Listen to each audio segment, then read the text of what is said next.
Hello everyone. Haven't made a video in like a few days, but I go longer breaks than this. But I was inspired to make a video on New Year's Day about this topic, which is Ryu Hayabusa. Mainly, we were talking about the fact that Ninja Theory is owned by Microsoft, and so we're talking about that. And my friend was confused on if Ninja Theory was owned or meant that they were making Devil May Cry because they made DMC.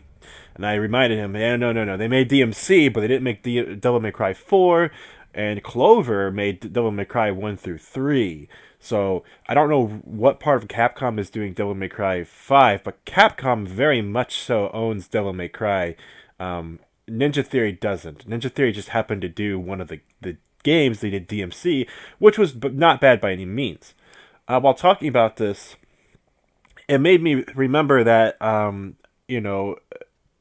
Ninja is doing Marvel Ultimate Alliance 3 because Ninja Theory did Disney Infinity 3.0.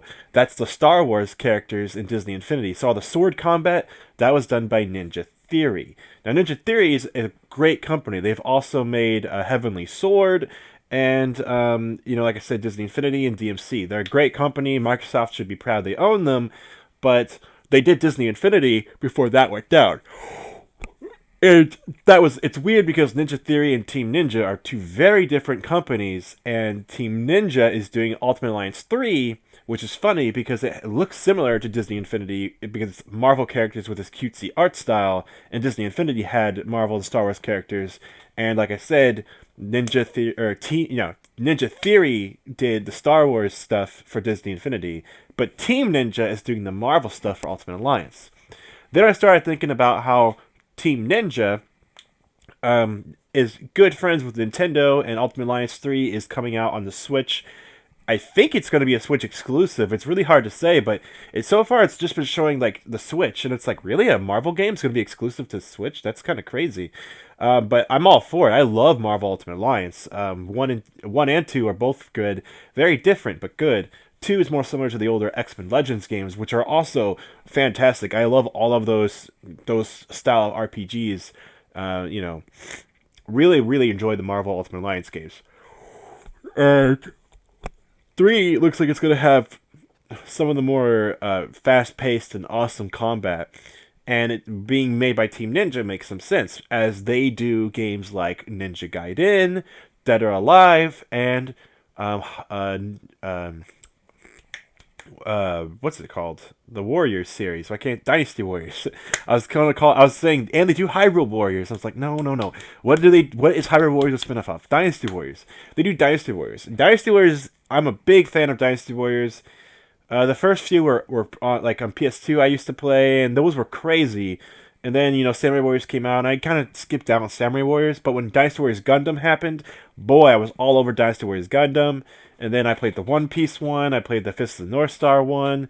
I haven't played the Berserk one, but I'm kind of like, I'm kind of over it. The Dragon Quest one kind of upset me. But then the Fire Emblem Heroes one, Heroes, that's the mobile game. Fire Emblem Warriors really brought me back into the Warriors franchise. And when I talk about this, I talk about the Warriors games, Hybrid Warriors and Fire Emblem Warriors. It's a no-brainer that Team Ninja and Nintendo get along great because both Hybrid Warriors and Fire Emblem Warriors did good. They sold well, especially Hybrid Warriors. It was a huge fucking success, and a big success for the Warriors franchise. And Nintendo's looking at that saying, "You guys are doing good." But remember, they did another game for Nintendo before Hyrule Warriors with the Metroid franchise. They did Metroid Other M, which essentially played just like Ninja Gaiden, but with Samus. Now, if you're going to give Team Ninja Metroid, Ninja Gaiden is probably your best bet for their gameplay style to rip off of. And then when it comes to Zelda and Fire Emblem, then those are no-brainers. Those should be Warriors games. So Other M was the weird one of the bunch, and it doesn't have the best reputation. It seems like there's a few people who consider it a cult classic and really love it, but for the most part, it's pretty much hated. I was told by multiple different people that actually really enjoyed it why I should play it. And I was like, I like Metroid, like the classic ones, and I like Ninja Gaiden, the 3D games. So if I like Ninja Gaiden and Metroid, I should probably really like Metroid Other M. And I was also told by multiple different people that it's almost like a Mega Man game in a lot of ways, just like if it were in a 3D environment.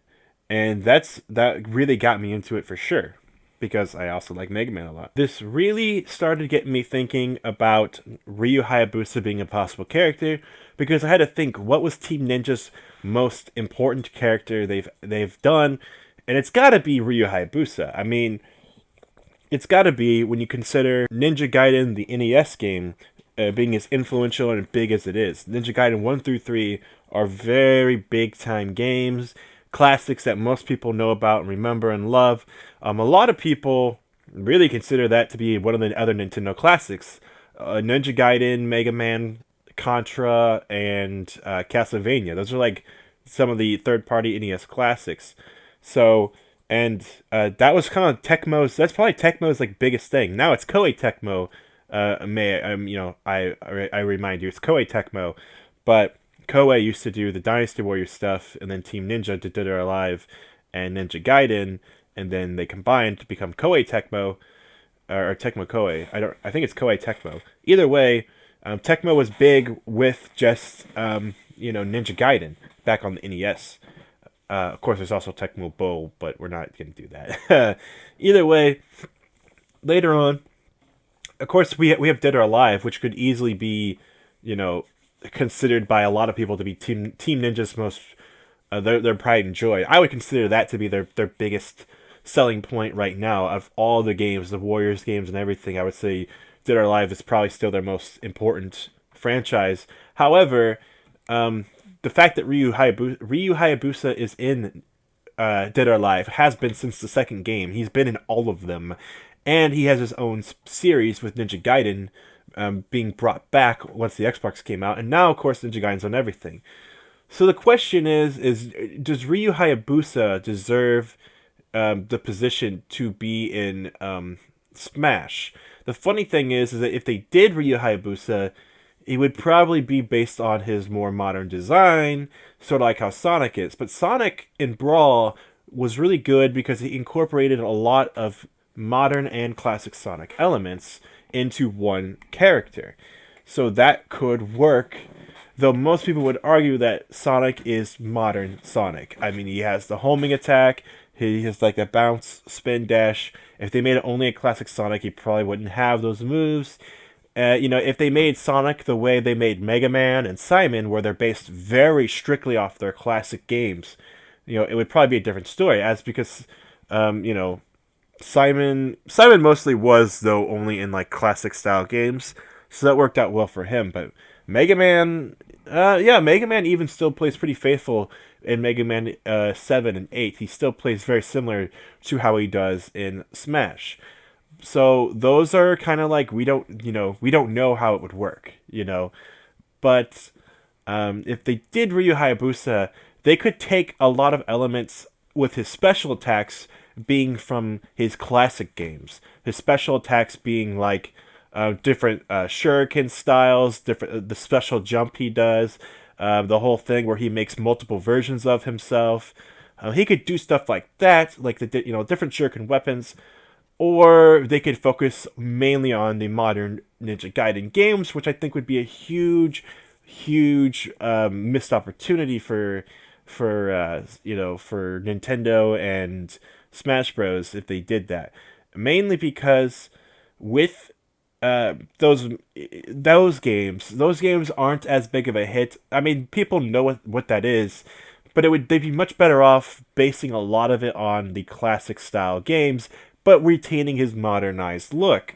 And his combos, his A attacks, don't need to make him turn into a basic character where he plays like how he only does in the NES games. His A combo attacks, smash attacks, and everything, those could utilize some of the different weapons from the modernized Ninja Gaiden games. I think that would be the best of all worlds. If he could like do fireballs and like do crazy jumps and super cool shuriken styles with his special attacks, and his A attacks being sword attacks and a few other weapons here and there. Maybe for his smashes, maybe for a smash he'll use like a giant scythe instead of a sword or something like that. And he uses the dragon sword for most of his tilts and combo attacks and stuff, something like that. And then if you make the movement similar to like where he's like really a fast ninja, like he is in Ninja Gaiden, it could really work. In fact, if you want to make his modernized and his classic look different alternate costumes, that could work too, as he normally has his classic purple Ninja Gaiden style clothes in Dead or Alive. That normally is an option. And I believe the very beginning of Ninja Gaiden 1, you start out wearing the classic Ryu Hayabusa Ninja Guard before you get the like upgraded leather black one. I would really love it. I think Ninja Gaiden is very iconic. It was one of the first video games to have like cutscenes, at least on the NES. It was the first one on the NES to have cutscenes, and some of them are, if they did the trailer for him, it would be super iconic because it would involve the feet running in the grass and jumping and doing like the two slices. They can make one of the feet, instead of being like, they can make one of the other people with feet, like they can make it Sheik or Marth, and like him and Marth jump and slash each other, or him and Sheik jump and slash each other, or maybe even him and Greninja. That would be a lot of fun if he was like fighting Greninja in the trailer. That would be really fun to see. So I think Ryu Hayabusa is not out of the realm of reason, and so why am I making such an oddball choice? Well, the thing is with Persona was a lot of people were requesting Joker and hoping for Joker just because they liked the guy, and I made a video where all I said was basically, hey, he's not outside the realm of possibility by any means. In fact, he's completely 100% within the realm of reason. Nintendo and Atlus have a great relationship. Nintendo wants to put in characters that will blow people's minds. Atlus has made games for Nintendo, and in Smash Bros. Ultimate itself, there was a reference to the game that Atlus made with the Fire Emblem characters. It made a reference to Tokyo Mirage Sessions. So, to me, it was like, holy shit, Joker's chances were like fucking 95% like through the roof, because he was the most, if they're going to pick any character from an Atlus game, it would be Joker.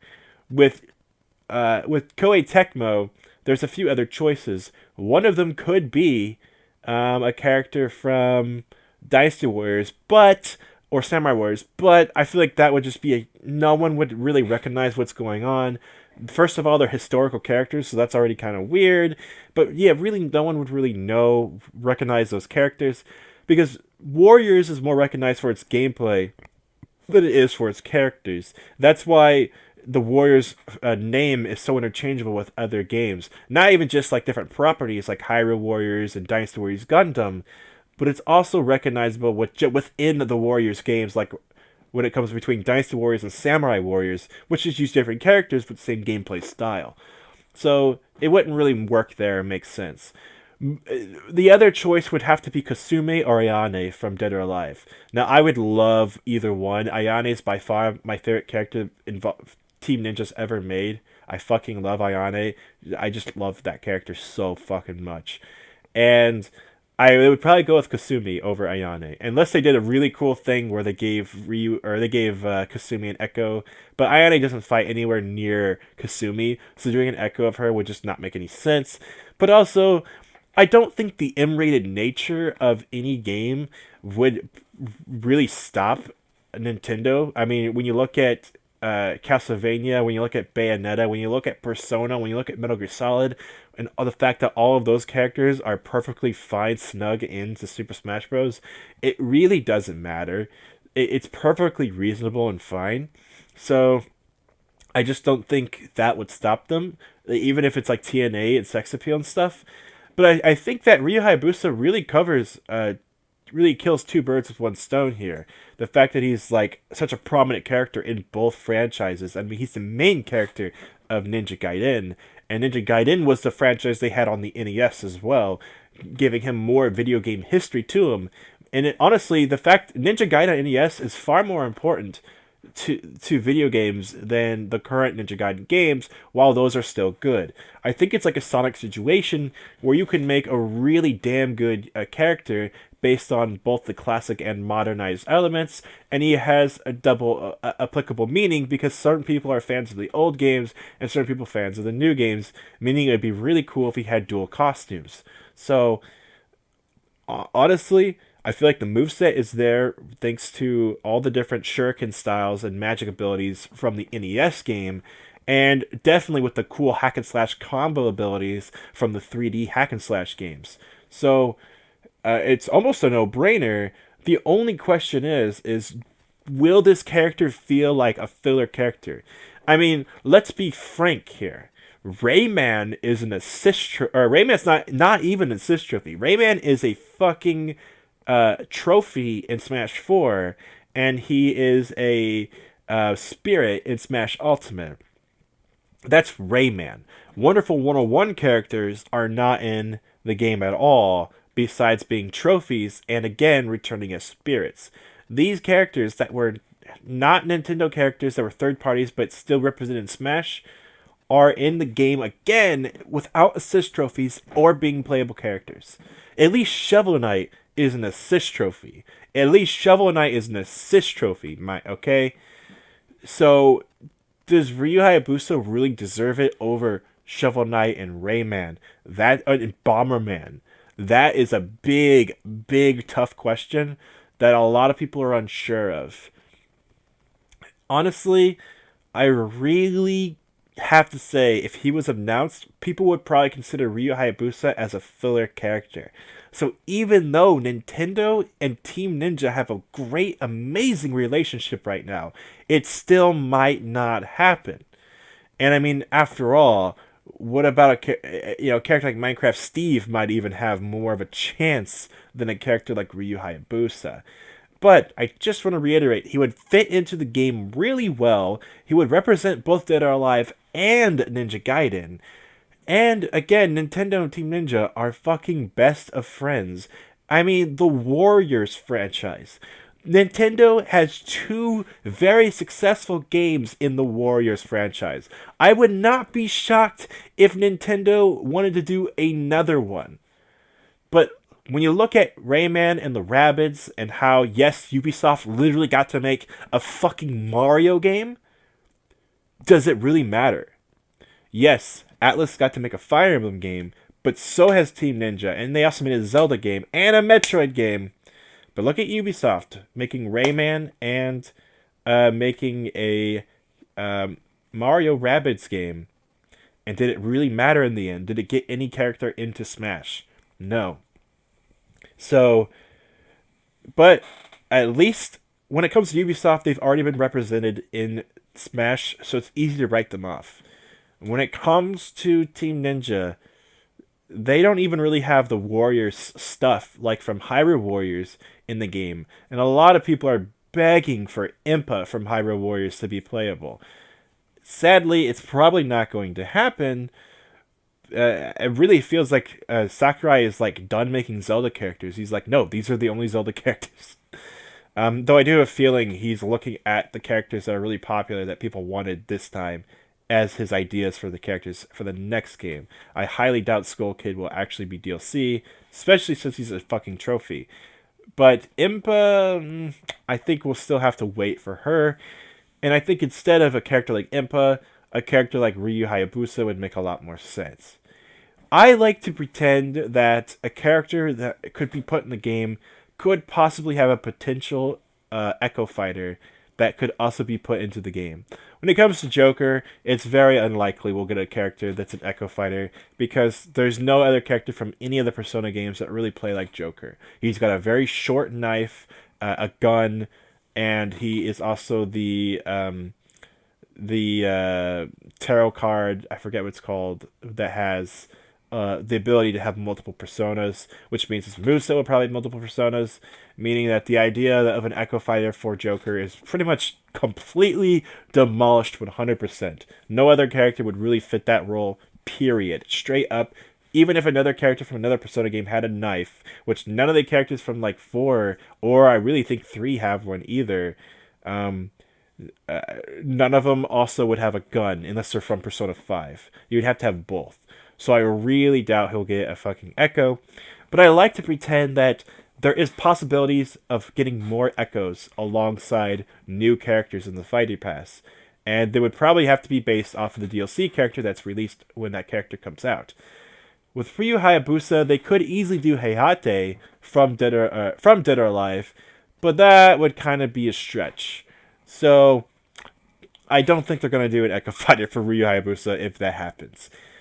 Sadly, when it comes to most Echo Fighters, I don't think it'll happen. I really would love, I would cry if they did something crazy like Tails as an Echo Fighter for Sonic, or anything like any Echo Fighter just randomly being released. But yeah, I'm not seeing it for Ryu, sadly. But he could easily, unless they want to do Raiden from Metal Gear, Raiden as. But most Echo Fighters are at least from the same franchise. But boy, would Raiden be a fun character in Smash Bros. I would really love that. And if Ryu Hayabusa meant we got Raiden from Metal Gear Rising, I would be so happy. But but it's like they have Konami and Platinum on board with Smash, but I don't think that's gonna happen. But the fact that Ryu Hayabusa is a possibility at all is really damn cool. So I would really love it. Oh, I guess they could do like Ayane or Kasumi. Really like Ayane as an Echo Fighter for Ryu. It would be kind of weird. It wouldn't really make that much sense, but at least that'd be their best bet. But I kind of doubt it, especially since it's like a girl and probably would have different height. Wouldn't be it's like Lucina and Marth. They literally have like the same body type, so it actually works. But with characters like Ayane and Ryu, they're really so little too different. Even if you want to give her a sword and magic and shuriken and stuff, it would still be a little bit too different. But I would really, really love it if Ryu was in the game at all. It would be weird to have two Ryus with Ryu and Ryu Hayabusa. Fun fact, Ryu's Hayabusa's father is named Kin Hayabusa, so it's literally Ryu and Kin. Really weird thing. I'm not sure if it's a coincidence or if they straight up were just ripping off Street Fighter. But Ryu Hayabusa, it'd be Ryu and Ryu Hayabusa. There'd be two characters. Maybe they'll just call them Hayabusa. But there'd be two characters with Ryu and Ryu. But there's two Roys, so what's the big deal? You could do two Roys, let's do two Ryus. But either way, I would be really happy about that. Oh man, not to mention his grabs. He has grabs in Dead or Alive already, because Dead or Alive is so about doing different throws and different throw directions and combos like that. His up throw would easily be, or his down throw would be the one where he jumps in the air, teleports, spins around, goes down, or maybe that could even be his forward, be like a command grab. He also has this great throw where he grabs you, does like a flip over your body, and then like fucking power bombs you, and or throws you across the map. They could easily do something like that. That could be really fun. His potential for throws would be really, really awesome. Actually, if they pulled from his Dead or Alive moveset, he has like a running forward dashing attack move where he like jumps into a ball sort of like Snake does. So that could be really fun. Just have him do like just running like somersault move. That could be really cool. He also has some really crazy up kicks from Dead or Alive. So it depends what they want to take from Dead or Alive, what they want to take from Ninja Gaiden. I feel like they should take more from Ninja Gaiden, but the throws, take from Dead or Alive. That could be a lot of fun. Man, Ryu has the potential to be a really diverse character to represent a lot of different games here. So I think if Team Ninja was actually getting approached, they should say Ryu Hayabusa, but I don't think they are, sadly. And that does suck, because Ryu is a classic game character. But I really feel like they should have just put Ryu Hayabusa in as an assist trophy. I don't think he deserves a DLC character slot or a character slot at all. Not compared to so many other characters out there. But with the possibility of only getting one more Square Enix character, maybe Ryu's a good bet. Some people are thinking we might get Lloyd from the Tales series. I'm not really thinking so. I think Heihachi makes way more sense, as even for American fans and Japanese fans, I think both would prefer Heihachi. But I'll go ahead and wrap this video up before it hits the 30-minute mark. Big fan of Dead or Alive. Pretty big fan of Ninja Gaiden as a whole, being the classic and the current games. It would be great. I think it would just be perfect, just because of the Warriors' relationship with Nintendo. But we'll see. I feel like they might just be better off doing like Impa from Dynasty Warriors or from Hyrule Warriors. than doing Ryu Hayabusa. I think that'd probably make more people happy, actually. I don't think people are really asking for Ryu Hayabusa or they want him. It could be one of those things that would be really cool to see. Maybe be better off for the next game instead of being a DLC character. But um, my theory on Joker made a ton of sense. But the thing about Joker was that the whole thing I added to it was that I was just saying it was completely possible because Nintendo and Atlas have a history together, and I think people forgot about that. But a lot of people were requesting Joker. A lot of people wanted Joker, and I mean, even Nintendo and Sakurai were thinking really heavily about Joker because they knew the popularity of Persona 5 and how well it did. So I think that's something to keep in mind when it comes to these games. And even though the Warriors games are really popular with Nintendo fans and the Warriors games are really popular in general, does that exactly translate to Ninja Gaiden? Ninja Gaiden used to be popular and has a history in video games, a very important history in video games. But does it still hold up with the current games? I think if Castlevania is anything to go by, the current state of that genre doesn't exactly matter, not compared to the grand scheme of things. So I think Hayabusa still has a chance. I just don't know how requested he is. But we shall see, my friends. We shall see.